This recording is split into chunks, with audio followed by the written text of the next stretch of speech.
네, 이사야서 말씀 저희가 55장 1절에서 5절의 말씀을 지나서 이제 6절에서 오늘 같이 함께 읽었던 13절의 말씀까지 같이 여러분들과 또한 이 하나님의 말씀을 통해서 은혜를 나누고자 합니다. 제가 이제 이사를 많이 다니는 그런 직업군이 있지 않습니까? 그러한 직업군 가운데에서 우리 교회 주변에도 이제 계시는 그 직업군 중에 하나가 바로 군인입니다. 군인분 가운데서 이사를 제가 들었던 이제 그 경우에서 가장 많이 다니신 분이 13번이시래요. 인생에 있는 두세 번의 이사도 굉장히 스트레스 받고 힘이 드는데 그 이사를 13번, 근데 아마 16번인가 뭐 이런 분도 계신다고 하시는데 잘 모르겠습니다. 근데 정확히 들은 거는 13번 정도 되는데 야, 그 이사를 한다고 하는 것이 단순히 짐을 옮겨야 되는 부담을 넘어서서 사람의 가장 큰 스트레스 중에 하나가 바로 새로운 환경에 적응하면서 살아가는 삶이라고 하지 않습니까? 어른들도 낯선 곳에 가서 이렇게 생활하면서 적응하기 굉장히 어려운데 하물며 이제 어린 아이들 같은 경우에는 그 부분들이 아무리 어리다 할지라도 그 부담감과 압박감이 장난이 아닐 것이다 라는 생각을 충분히 해볼 수 있을 것 같습니다. 왜 이사 얘기로 오늘의 설교의 말씀의 그 첫 시작을 이뤘냐면 오늘 본문도 이 배경적인 부분이 바로 이사를 염두에 두고 있는 겁니다. 어느 곳으로 이사냐면은 포로로 끌려왔었던 바벨론 땅에서 그들이 원래 살고 있었던 팔레스타인 땅, 그 땅으로 이스라엘 땅이라고 하는 그 땅으로 이사를 하고자 하시는 게 하나님께서 원하시는 때 의도요, 뜻이라고 하는 것을 이제 볼 수 있습니다. 바벨론을 나와서 그들이 본래 살았던 땅으로 복귀해야 하는 이때라고 하는 것은 지금이야 이제 포장이사 같은 거 있어서 다 알아서 해주고 차로 이동해가지고 뭐합니까? 풀어주죠, 짐을. 그래서 크게 할 일이 많이 줄었다고도 할 수 있는데 이 당시에 이사라고 하는 것은 생각해 보십시오. 그런 차가 어디 있겠습니까? 그다음에 누가 이사를 대신해 준 사람이 어디 있겠습니까?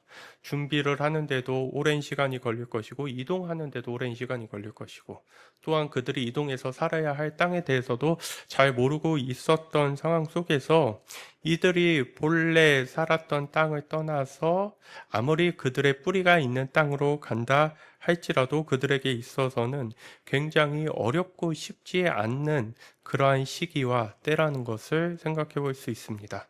그런데 이 때를 가리켜서 하나님께서는 무슨 말씀을 이들에게 건네주셨냐면 55장 6절의 말씀에서 이렇게 나와 있습니다. 너희는 만날 수 있을 때 주님을 찾으라. 너희는 가까이 계실 때 주님을 불러라 라고 했습니다. 이 어려운 시기, 복잡한 시기, 그 다음에 정말 큰 부담이 되는 이 시기가 도리어 어떤 때라고 얘기합니까? 주님을 만날 수 있는 때요. 주님께서 가까이 계시는 때라고 얘기하고 있습니다. 새로운 전환이 있고 변화가 있는 두렵고도 막막한 이 때를 가리켜서 하나님께서는 오히려 주님을 만날 수 있는 시기다. 주님께서 그런 너희와 가까이 하고 계시는 시기다 라고 정의하며 이들에게 말씀해 주고 있습니다. 그러고 보니 우리 가운데서도 이런 때가 있습니다. 하나님을 억지로 생각하지 않아도 내가 어찌할 수 없는 상황과 막막함이 찾아오게 되면은 주여가 절로 나오고 세상의 놀이를 즐기는 것보다도 왠지 찬양하고 싶고 기도하고 싶고 하나님을 의식적으로 떠오르지 않아도 자주 묵상하며 기도하는 모습들, 그러한 시기를 겪으신 적이 있을 것입니다. 그러한 때가 바로 어떠한 때라고도 생각해 볼 수 있습니까? 주님을 만나는 때요, 주님께 가까이 있는 때요. 근데 우리가 한 가지 염두에 둘 게 있습니다. 내가 겪고 있는 지금의 어려움과 막막함의 그 문제를 해결하기 위해서 주님을 찾는 것을 넘어서서 주님이란 존재를 알아가고 그 주님이 어떤 분이신지를 배워가는 그 길 위에 서는 것. 그랬을 때 고통과 아픔과 두려움의 시기는 우리에게 있어서 우리를 상처내고 주저앉히는 시기가 아니라 한층 더 성숙하고 자라나게 할 수 있는 그러한 시기임을 생각해 볼 수 있습니다. 결국 하나님께서는 55장 6절을 통해서 이 어려운 시기를 통해서 하나님께서는 새로운 관계를 만들고 이들을 새롭게 하시려고 하는 의도를 보여주십니다. 어려울 것이다. 힘들 것이다. 그러나 그 어려움과 힘듦만 있는 것이 아니라 하나님의 인도하심을 쫓아서 나아가는 너희들에게 하나님은 가까이 계실 것이고 너희들이 찾으면 하나님은 만나 주실 것이다 라고 하는 말씀을 전해주고 있습니다. 이러한 말씀과 함께 7절에서는 이렇게 얘기합니다. 악한 자는 그 길을 버리고 불의한 자는 그 생각을 버리고 주님께로 돌아오라고 합니다. 여기에서 회개의 성격이 나옵니다. 우리가 자주 얘기하는 회개라고 하는 것에서 두 가지의 행동을 하라고 합니다. 하나는 버리고 하나는 돌아가는 것입니다. 무엇을 버려야 됩니까? 내가 주인 되고 내가 왕 되어서 나를 중심으로 살았던 삶을 버리고 진짜 주인이신 하나님께로 돌아가는 것, 그것을 가리켜서 회개라고 할 수 있을 것입니다. 근데 문제는 내가 악한 길을 가는 자라고 잘 생각하지도 않고 그다음에 주님께로도 잘 돌아가고 싶지 않는 마음이 드는 것도 사실입니다. 그런데 그 과정 속에서 아까 지금 내가 인생에 걸어가고 있는 시기 속에서 지금이 정말 주님이 가까이 계시고 만날 만할 때 어려운 시기라고 한다면은 그 속에서 우리는 우리 자신이 어떻게 하나님께로 다시 돌아가야 하는지에 대해서 생각해 볼 수 있어야 됩니다. 그러니 불의한 자가 그 생각을 버리고 주님께로 돌아오라고 하는 것은 단순히 교회 안 나갔던 사람이 교회 나오고 종교활동 열심히 하라라는 것을 얘기하는 게 아닙니다. 이들이 갖고 있는 삶의 기준과 삶의 철학, 그것을 하나님께서 세상을 통치하고 다스리시는 그 기준에 맞춰서 변화시키고 그러한 생각의 변화가 반복돼서 우리의 행동을 만들어 갔을 때 우리에게서는 생활 양식, 생활 습관이라는 것이 바뀌는 모습으로 나타나게 될 것입니다. 그러니 기준과 생각이 바뀌고 우리가 삶을 살아가는 모습이 반복적으로 바뀌어가는 이 일들이 하나님께로 돌아가는 일이라고 말씀드릴 수 있습니다. 그런데 이러한 생각이 바뀌고 또한 생활 양식이 바뀌기 위해서는 단순히 여기에서 다짐만 한다고 해서 되는 일이 아닙니다. 여러분들이 하나님의 말씀을 듣고 이제는 조금 제대로 살아봐야지라고 하는 그 다짐이 거짓이라고 목회자는 생각하지 않습니다. 그 누구보다도 진심일 수 있습니다. 근데 문제는 무엇일까요? 교회 바깥에서 예배당을 나가면은 다시 원위치로 돌아오는 모습 속에서 무엇이 문제일까라고 했을 때 우리가 우리의 내면과 영혼 가운데에서 습득하고 또한 흔히 영어 단어로 얘기하면 인풋이라고 하죠. 우리가 우리 안에서 배워가는 것, 넣어가는 것, 그것들이 하나님을 알아가고 하나님 나라의 가치와 삶이 무엇인지를 알아가는 내용들로 채워지느냐 하는 것입니다. 이 지점에 있어서 깊이 생각해 봐야 하는 것은 이렇게 전해지는 설교 말씀이 여러분들에게 하나님 나라와 그 가치를 배울 수 있는 인풋, 습득하는 내용이 될 수도 있겠지만 이것만으로는 되지 않는다라는 것입니다. 매일 성경의 묵상을 통해서 여러분들 스스로 하나님 앞에 서야 하고 그 내용을 통해서 기도할 수도 있어야 되며 무엇보다도 공동체의 나눔과 그 가치를 통해서 살아가는 실제적인 사람들의 모습들을 통해서 우리가 하나님께로 돌아갈 수 있는 기본적인 조건들을 계속해서 우리 삶에서 만들어가는 것이 그것이 회개의 준비를 이루는 것이요 하나님께 돌아갈 수 있는 일이 된다는 것입니다. 그렇게 돌아오는 그 자녀들을 향해서 하나님께서는 긍휼을 베푸시고 너그럽게 용서해 주신다고 하십니다. 이 하나님의 용서는 지난날의 너의 잘못이 현재 하나님과의 관계에 앞으로 하나님과의 관계에 영향을 미치지 않도록 해주시겠다라는 것입니다. 지난날에 잘못했다 할지라도 그것 때문에 너와 내가 현재 잘 못 지낸다고 단정 짓지 않을 수 있도록 하나님께서는 새롭게 시작하신다라고 하는 그분의 의지와 마음을 이 말씀을 통해서 전해주고 계십니다. 이게 우리는 하나님이 늘 용서하고 사랑하신다라는 말씀을 들으니까는 뭐 그리 놀라운 것이냐라고 생각하시겠지만 이건 엄청난 일이죠. 왜냐하면은 가장 두려운 일은 하나님을 떠나서 내가 하는 일이 잘 안 되고 물질적으로 손해가 나고 건강을 잃어버리는 것을 가장 두려운 일이라고 하지 않습니다. 가장 두려운 일은 하나님과 나 사이의 관계가 끊어지고 하나님과 나 사이가 아무런 연결 없이 살아가는 그러한 존재와 삶으로 남겨지는 게 그게 가장 두려운 일입니다. 하나님과 나 사이가 분열되어서 하나님이 살아계신다는 것도 믿고 하나님을 긍정하기도 하지만 그 살아계심과 긍정한다는 것이 나의 말과 생각과 인격 그 어떤 것에서도 영향을 미치지 못하는 끊어져 있는 관계, 그게 우리에게 있어서는 정말로 두렵고 핵심적으로 붙잡아야 할 부분이라고 말씀드릴 수 있습니다. 그러니 우리가 이런 분들 계십니까? 나와 하나님 사이가 멀어진 것 같아서 너무 힘들다. 하나님을 믿는다고 하지만 그분의 선한 영향력과 그 다음에 그분과의 관계가 나로 하여금 나의 말과 생활 양식을 변화시키는 부분들이 전혀 없는 것 같아서 힘들다라고 우리는 보통 잘 이야기하지 않습니다.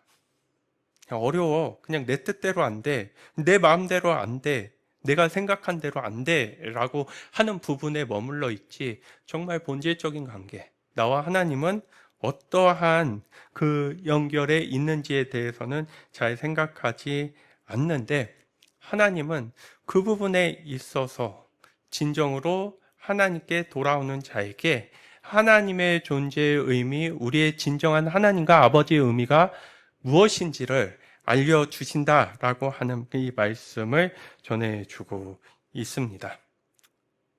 그러면서 8절에서 이렇게 얘기합니다. 나의 생각은 너희의 생각과 다르며 너희의 길은 나의 길과 다르다. 주님께서 하신 말씀이다. 하나님께서 말씀하십니다. 나의 생각은 너희 생각과 다르고 너희의 길은 나의 길과 다르다라고 하는 이 말이요. 여러분들에게 있어서는 위로로 다가오십니까? 아니면은 절망으로 다가오십니까? 나의 인생의 계획과 나를 중심으로 살아가는 사람들에게 있어서 이 말씀은 굉장히 탐탁치 않고 그 다음에 분노할 수도 있으며 또 좌절을 안겨줄 수 있는 말씀입니다. 내가 아무리 하나님을 열심히 믿고 그분의 뜻대로 산다고 할지라도 내 뜻대로 되지 않을 수 있다는 것, 그것이 좌절, 낭망이 되는 일이라고 한다면 우리는 아직 신앙의 바른 길 위에 서지 못하고 있습니다. 이 부분에서 반대로 이것이 위로가 되는 분들이 있습니다.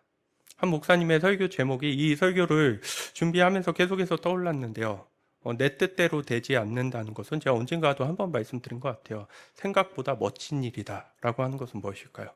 내 뜻대로 되지 않고 하나님의 뜻대로 이루어지는 인생과 신앙 속에서 그분은 그분이 생각하고 느낄 수 있는 것보다도 더 많은 것을 배우고 얻고 느낄 수 있기에 바로 그러한 고백을 했던 것을 생각해 볼 수 있습니다. 내 생각은 너희의 생각이 아니고 내 길들은 너희의 길들이 아니다. 이 말은 곧 하나님께서 우리를 인도하시고 이끄시고 동행하시는 방법이 우리의 머리에 늘 이해가 되고 합당하다고 느껴지는 것을 말하는 것이 아닙니다. 이것이 좋다고 여기지만 그것을 좋다 말하지 않으시고 그분만의 방법과 길로 이끄시는 과정은 우리에게 있어서 때로는 고통을 가져다 줄 수도 있고 아픔을 가져다 줄 수 있습니다. 그런데 그런 하나님을 무엇으로 믿고 따른다라는 것입니까? 내 뜻대로 역사하시지 않는 하나님을 무엇으로 믿고 따르냐면 하나님의 신실함에 기반해서 하나님을 신뢰함으로 따라가는 것입니다. 그분이 결국에는 나의 생각과 다른 방향으로 움직이시며 일하신다 할지라도 나를 끝까지 포기하지 않고 이끌어 가시겠지라고 하는 그 신뢰요. 그것을 바꿔 말하면 무엇이죠? 우리가 흔히 말하는 믿음이라고 얘기하는 거죠. 근데 그 믿음은 종교적 열정을 얘기하는 것이 아니라 바로 그렇게 이끄시는 하나님에 대한 신뢰를 통하여서 우리가 나아가는 것을 얘기합니다. 이 지점에서 많이 생각해 보셨을 것입니다. 왜 이런 일이 나에게 벌어지지? 왜 나는 이런 일을 겪어야 되지? 왜 나는 이렇게 살아야지? 이런 식으로밖에 될 수 없을까라고 하면서 우리가 신앙을 갖고 있다면 하나님을 믿는데도 이런 식으로 이끄시고 만들어 가신다고 하는 하나님에 대한 불신과 회의로 이어질 때도 있습니다. 유 목사님께서 돌아가셨을 때 여러 일들을 처리하는 과정 속에서 아무리 그래도 유 목사님이 살아계시는 게 훨씬 더 하나님께도 이득이고 남겨진 사람들에게도 이득이지 않을까라고 생각을 하면서 굳이 그렇게 빨리 데려가셔야 하셨나라는 생각이 종종 들 때가 있습니다.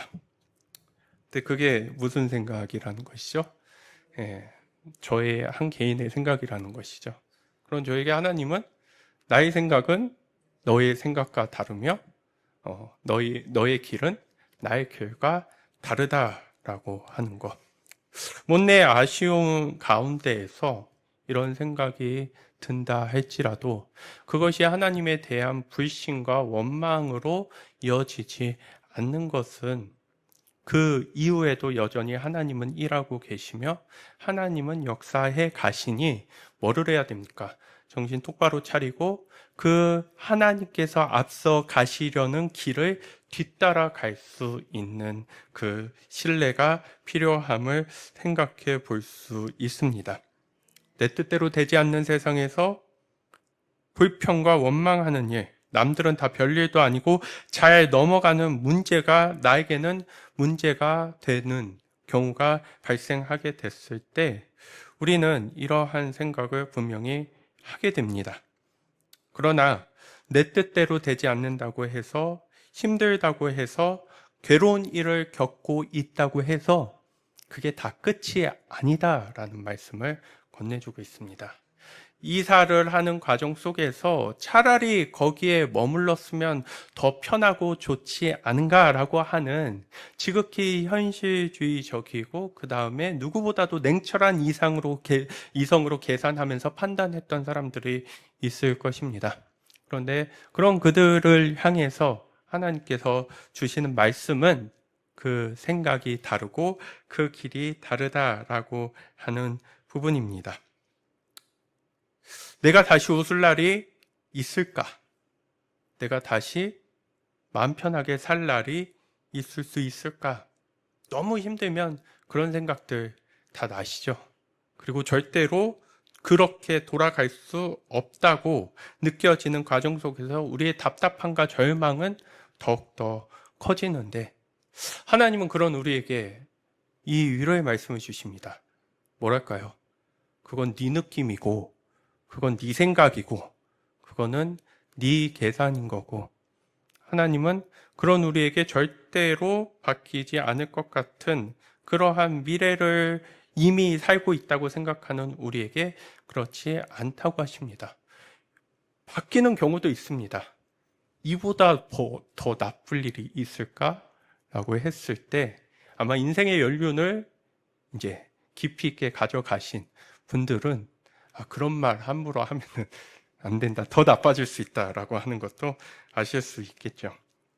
그런데 여기에서 우리가 생각할 수 있는 부분, 결국에는 하나님을 신뢰하며 하나님께 자기 자신을 맞춰가는 자가 되었을 때 생각이 다르다라고 하는 게 무엇인지를 알게 되고 길이 다르다라고 하는 게 무엇인지 보이게 됩니다. 그리고 거기에 더 깊은 신뢰를 두게 되면은 그 생각이 하나님의 생각이 더 좋은 생각이며 하나님의 길이 더 좋은 길이 될 수 있다는 것을 배우고 터득하는 과정 속에서 아무것도 모르고 그냥 찍듯이 선택했던 하나님의 길은 이제 신뢰와 굳은 확신을 갖고서 나아갈 수 있는 그러한 길이 됩니다. 9절에서도 똑같이 말씀하고 있습니다. 하늘이 땅보다 높듯이 나의 길은 너희의 길보다 높으며 나의 생각은 너희의 생각보다 높다. 다 뭐라는 것이죠? 다 계획이 있고 다 생각이 있다라고 하십니다. 그러니까 뭐 하라는 것입니까? 우리가 할 수 있는 일에 대해서 최선을 다하고 최선을 다했으면 그 하나님의 인도하심을 믿고 쫓아가라고 하는 그 말씀과 의도를 이 맥락에서도 확인할 수 있습니다. 나의 생각과 계획대로 이루어지지 않는 인생 속에서 그 불안함과 두려움 속에서 하나님은 다 계획이 있으신 분이시고 다 생각이 있으신 분이시니 뭐 하자는 것입니까? 무엇을 하든지 간에 하나님을 신뢰하고 사랑해서 선택하는 일 가운데 서보자는 것입니다. 그 선택은 때로는 실패를 가져다 줄 수 있습니다. 아픔을 가져다 줄 수 있습니다. 고통을 가져다 줄 수 있습니다. 그런데 이러한 일들을 통해서 하나님을 더 알아가고 그분의 생각이 높고 깊다라고 하는 게 무엇인지를 깨달아갈 수 있게 됩니다. 10절의 말씀에서 이렇게 정리합니다. 비와 눈이 하늘에서 내려서 땅을 적셔서 싹이 돋아 열매를 맺게 하고 씨 뿌리는 사람에게 씨앗을 주고 사람에게 먹거리를 주고 나서야 그 근원으로 돌아가는 것처럼 지금 그림이 보이시죠? 비와 눈이 내려서 땅을 적셔서 싹이 돋고 열매를 맺게 해서 다시 무엇입니까? 씨앗을 남기고 먹을 양식을 준 다음에 하늘로 올라가는 것처럼 이것을 무슨 말씀을 하기 위해서 지금 적어놨냐면 11절의 말씀을 하기 위해서입니다. 나의 입에서 나가는 말도 이게 뭐죠? 하나님의 말씀이라고 했죠. 그런데 그 하나님의 말씀을 단순히 설교 정도로 한정짓지 않는다고 했습니다. 아까도 말씀드렸다시피 매일 성경을 통한 묵상, 그 다음에 그 가운데서 하나님께서 주시는 감동, 또한 그것들이 개인의 사적인 감정과 기분으로만 해석되지 않기 위해서 함께 무엇을 하죠? 공동체적 나눔을 통해서 교차적으로 검증받고 또한 그러한 과정들을 이뤄가는 그 모든 과정들도 또한 뭐라고 얘기할 수 있을까요? 하나님의 말씀이라고 생각해 볼 수 있겠죠. 나의 입에서 나가는 말도 내가 뜻하는 바를 이루고 나서야 내가 하라고 보낸 일을 성취하고 나서야 나에게 돌아온다고 말하고 있습니다. 하나님의 입에서 나온 하나님의 말씀은 반드시 하나님의 의도와 목적을 성취한 후에 다시 하나님께로 돌아간다라고 합니다. 이 순환의 과정을 거쳐서 하나님의 말씀을 곧 하나님이다라고 이야기하시려고 하는 의도를 이것을 통해서 볼 수 있습니다.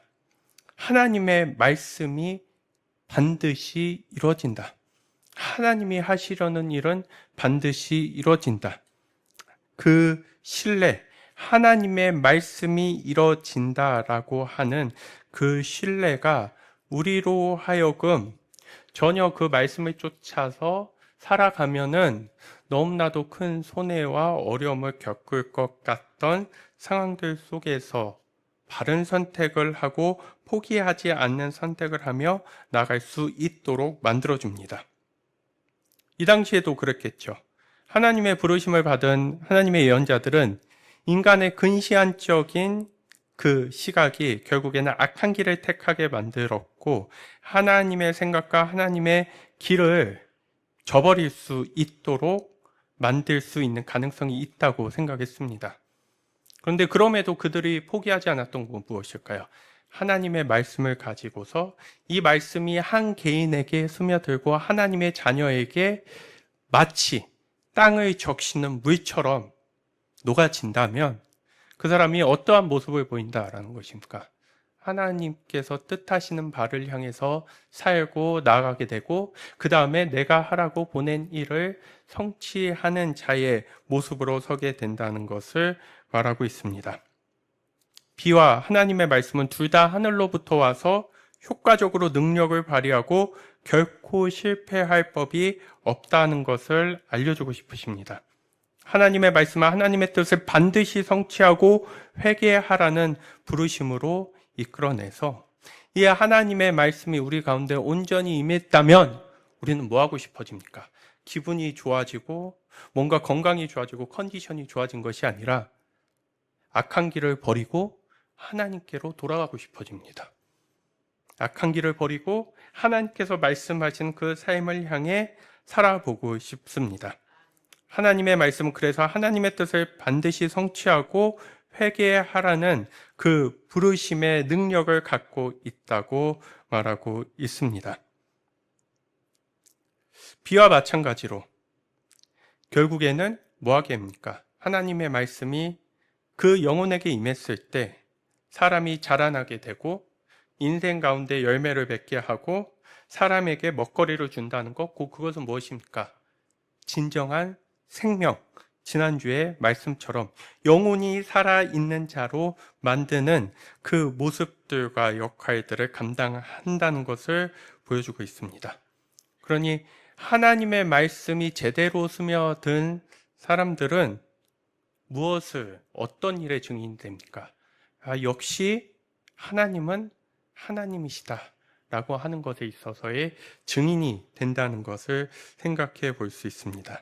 도저히 나의 힘으로 감당할 수 없고 마땅히 기다려야만 할 때, 내가 아무리 힘쓰고 애써도 어찌할 수 없는 그때 하나님을 생각하면서 그 하나님께 마음을 두고 하나님을 신뢰하면서 선한 길을 계속 갈 수 있도록 만들어주는 근원적인 힘이 뭐라는 것입니까?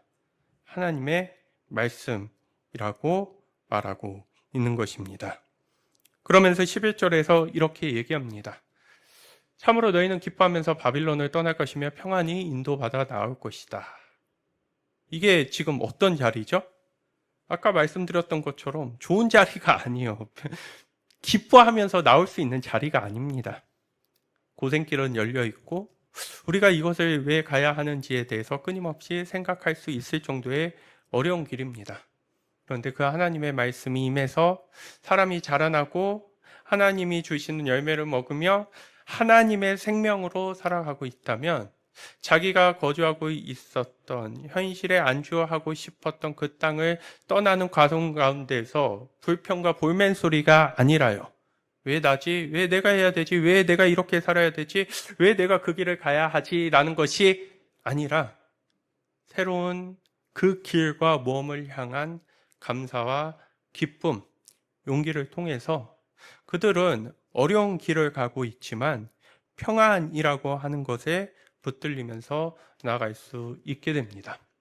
산과 언덕이 너희 앞에서 소리 높여 노래하며 들의 모든 나무가 손뼉을 칠 것이다 라고 하면서 만물이 회복되며 이들을 환영하는 모습을 비유적으로 그려놨는데 바로 이들이 변화된 시각과 마음을 가지고 나아가게 된다면 여러분들도 그러잖아요. 기분 좀 좋으시고 그러면 마치 태양이 나를 위해서 존재하는 것 같고 불어오는 산들바람과 그 바람에 의해서 휘날리는 나뭇잎마저도 마치 나를 존재하는 것과 같은 그러한 모습이 내 마음이 북적이고 내가 심란하고 곤란한데 떠오르는 것이 아니라 평온함 가운데 있을 때 떠오르는 모습이라고 한다면은 이들이 새로운 땅으로 이동해야 하는 그 여정과 길은 절대로 쉽지 않은 길입니다.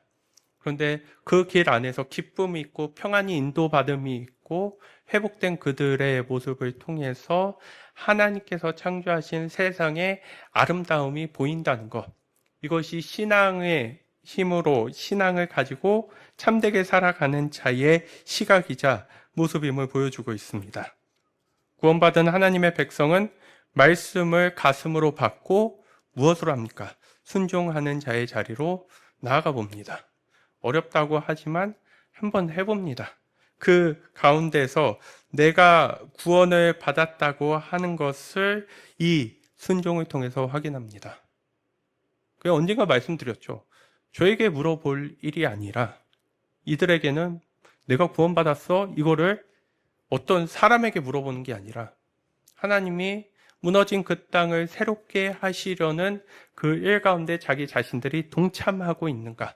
그 길을 향해 같이 나아가고 있는가를 통해서 내가 구원받았고 하나님의 다스림 안에서 살아가는 자임을 확인할 수 있습니다.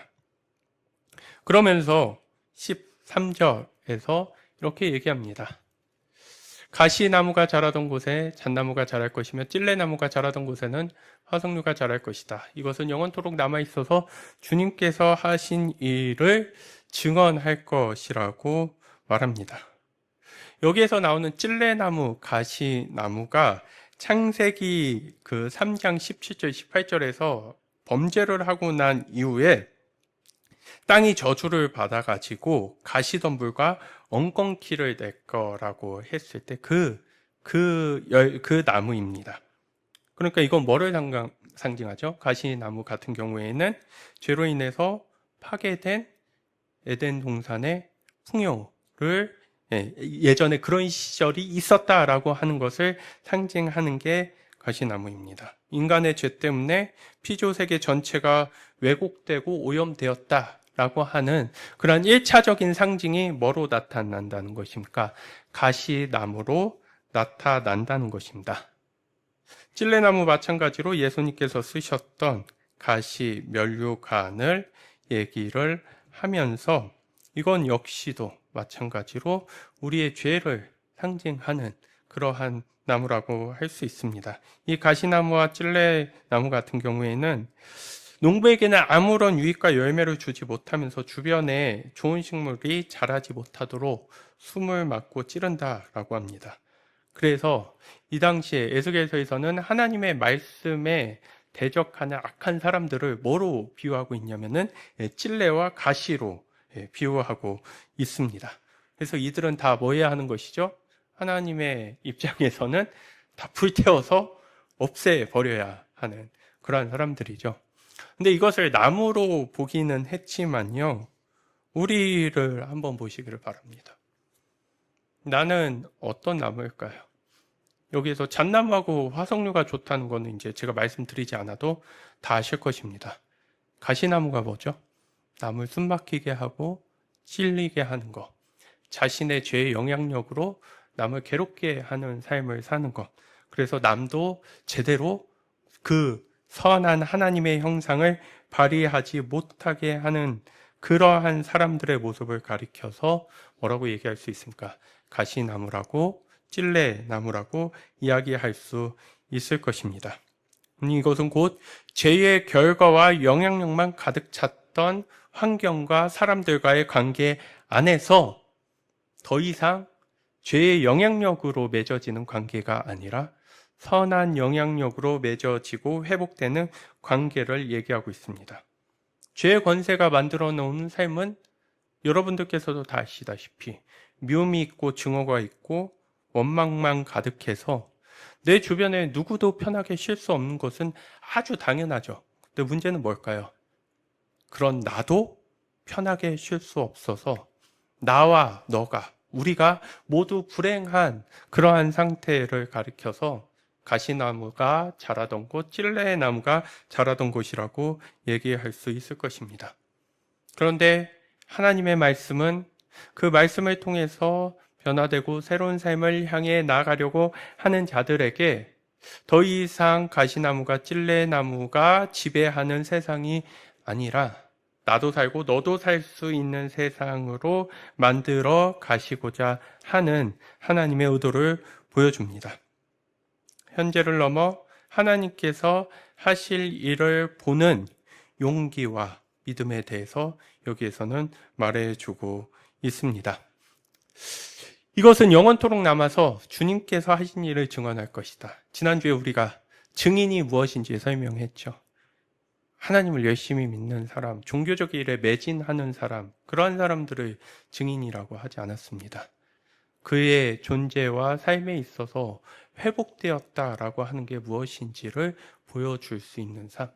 우리가 가족이라고 하는 그 관계와 울타리 안에서 살아갔다면 나이가 들어서 시들해지고 하찮아지고 어찌하지 못하는 관계가 아니라 더욱더 깊어지고 아름다워지는 관계를 만들어가는 그 신앙인들이, 그 나이 드신 분들이 뭐라는 것입니까? 하나님의 증인이다. 젊은 사람들이 또한 중년의 부부가 앞으로의 삶을 어떻게 살아야 할지를 꿈꿀 수 있는 증인이 된다는 것. 그 증언을 여기에서도 말해주고 있습니다. 주님께서 하시는 일을 증언한다는 것은 같이 살아가서 똑같아 보이지만 자세히 들여다보면 볼수록 다르기에, 신비하기에, 숭고하기에, 아름답기에, 의미가 있기에 그것들이 계속해서 마음과 영혼 속에 남을 수 있는 삶을 얘기하는 것입니다. 그러니 우리가 함께 살펴봤었던 이 말씀들을 정리해 본다면 하나님의 말씀의 능력은 그들로 하여금 하나님의 사랑과 용서와 평화가 무엇인지를 경험하게 해줘서 그들로 하여금 새로운 세계를 살아가는 하나님 나라의 백성이 무엇인지를 알게 해줍니다. 한 성도님께서 말씀해 주신 말씀이 이제 그 대화의 내용들을 계속해서 기억에 남았습니다. 지금 당하고 있는 어려운 일들 가운데서 이 정도면 넘어질 때가 됐는데, 이 정도면 포기할 때가 됐는데, 이상하게 넘어지거나 포기했다고 좌절하지 않고 거기에서 다시 시작해보는 그 모습으로 이어져 간다고 합니다. 배운 대로 적용하면서 일어선다는 것이 말처럼 쉬운 일이 아닌데 나아가게 되고 참게 되고 다시 도전하게 되고 감당할 수 있게 이 표현이 인상적이었습니다. 되어진다라는 것입니다. 감당할 수 있게 되어진다. 수동적인 표현이죠. 근데 누구에 의해서요? 하나님에 의해서 감당할 수 있게 되어지니까 그런 자신의 모습이 너무나 신기하기도 하고 기특하기도 해서 분명히 지금쯤 상황이라고 하면 회피가 이뤄지든 도피가 이뤄지든 그만해야 하는데 그것들을 그만두지 않게 되는 모습 속에서 하나님의 말씀의 능력, 그 안에서 하나님을 붙들고 살아가는 신앙의 삶이 무엇인지를 알게 됩니다. 시련과 역경을 감당하는 자로서 선다는 것은 굉장히 중요한 일인 것 같습니다. 제가 1년의 일들을 경험하면서 무엇을 느끼냐면요. 이거보다 더 어려운 일이 있을까? 라는 것이었습니다. 이거보다 더 어려운 일이 있을까? 라고 생각하면서 일 처리하면은 그보다 더한 일들이 찾아옵니다. 그거 하면은 이거보다 더 어려운 일이 있을까라고 하는데 어려운 일들은 계속해서 찾아옵니다. 그런데 사람이 보통 어떤 희망으로 버티죠? 이것만 넘기면 쉬워지니까 이것이 가장 어려울 거야. 이것만 잘 넘기면 돼 라고 하면서 버틸 수 있는데 계속해서 어려운 일들이 찾아옴에도 불구하고 넘어지지 않을 수 있는 것은 제가 갖고 있는 능력이 아니라 하나님의 능력이 이런 거구나. 사람 어느 누구도 이것만 넘어서 편해진다라고 하면 힘을 낼 수 있을 것입니다. 그런데 이거 넘으면 더 어려운 일이 기다리고 있어 라고 하는 것을 느끼고 있는 과정 속에서 지금의 어려움들을 감당할 수 있는 그 힘이라고 하는 것은 아무나 가질 수 없는 일일 것입니다. 근데 하나님의 능력은 우리로 하여금 그렇게 살게 합니다. 이것보다 더 어려운 일이 있으면은 난 아무것도 못할 것 같은 데가 아니라 그것을 넘어서 또 서게 하고 그것을 넘어서 또 서게 하면서 우리는 달라지고 변화되며 하나님이 말씀하신 복음과 구원의 능력이 무엇인지를 알아가게 됩니다. 그래서 이게 중요한 게 앞으로 남은 삶이 더 힘들다는 것이 절망이 되지 않습니다. 앞으로 남은 삶이 더 괴롭다는 것이 지금 내가 하나님의 부르심 앞에서 해야 할 일들을 그만둘 수 있는 이유가 되지 않습니다. 좌절하고 답답한 일들이 아니라 그것을 견디고 일어서는 동안 우리는 나를 살리신 은혜라고 하는 것, 나와 동행하시는 은혜라고 하는 것, 그러면 그 믿음이라는 게 실제로 도움이 되고 실제로 삶에 있어서 유익이 되는 것이냐라고 하는 것을 자신의 성장의 모습들을 통해서 성숙의 모습들을 통해서 찾아가는 것들을 볼 수 있게 됩니다. 그래서 여러분들이 아무리 기도하고 애쓴다 할지라도 삶의 형편과 문제들은 여러분들 가운데서 쉽게 해결되거나 좋아지지 않을 수 있습니다. 그러기에 뭐 하라는 것이죠? 문제 해결을 위한 기도, 예배가 아니라 하나님이 어떤 분이신지를 알고 만나야 됩니다. 여러분들의 영혼이 그분 앞에 서야 합니다. 그분의 손을 붙잡고 나아가는 과정 속에서 모든 일들이 내게 있어서 하나님이 주시는 능력 안에서 감당할 수 있는 일들이 되었을 때 기뻐하십시오. 아, 내가 하나님과 좋은 신실한 관계를 맺어가고 있구나 라고 하는 것을 터득하며 알게 될 것입니다. 오늘은 설교를 일찍 정리해 보고자 합니다. 설교의 제목은 내 생각과 달라도 입니다. 하나님을 믿는 동안 내 생각과 다를 수 있는 일들이 숱하게 일어날 것입니다. 그런데 내 생각과 꼭 들어맞는 이유를 갖고서 하나님을 믿으려 한다면 여러분들은 그 하나님을 믿고 따라가기가 굉장히 어려울 것입니다. 하나님은 하나님의 일을 하신다. 하나님의 말씀을 통해서 하나님이 반드시 이루시고자 하는 일들을 어둠 속에서도 이루신다. 그것을 우리가 신뢰하고 붙들면서 나아가게 되었을 때 우리는 그때서야 비로소 그리스도교에서 말하는 신앙이 이런 거구나. 믿음이라는 게 이런 것이구나. 라고 하는 것을 발견하고 찾아갈 수 있을 것입니다.